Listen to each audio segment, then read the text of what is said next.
Mark chapter 7.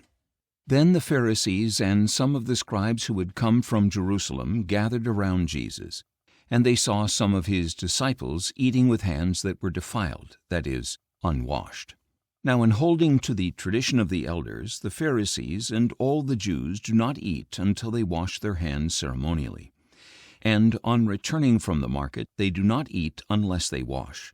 And there are many other traditions for them to observe, including the washing of cups, pitchers, kettles, and couches for dining. So the Pharisees and scribes questioned Jesus, "Why do your disciples not walk according to the tradition of the elders? Instead they eat with defiled hands." Jesus answered them, "Isaiah prophesied correctly about you, hypocrites, as it is written, 'These people honor me with their lips, but their hearts are far from me. They worship me in vain. They teach as doctrine the precepts of men.'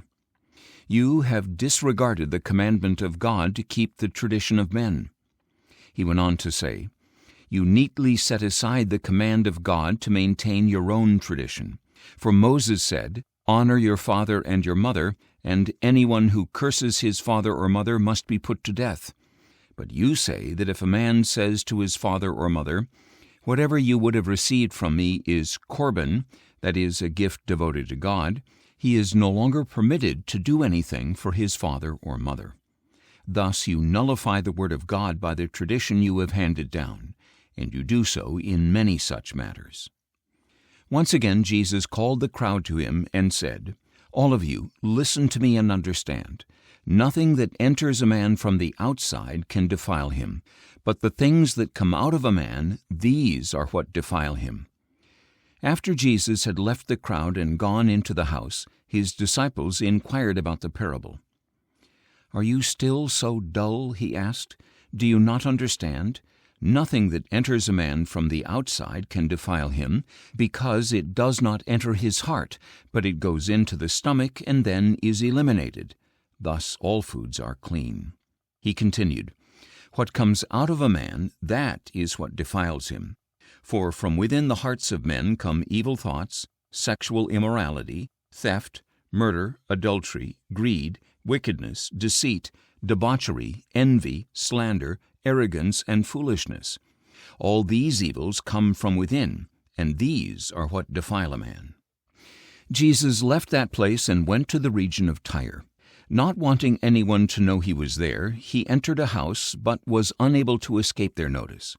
Instead, a woman whose little daughter had an unclean spirit soon heard about Jesus, and she came and fell at his feet.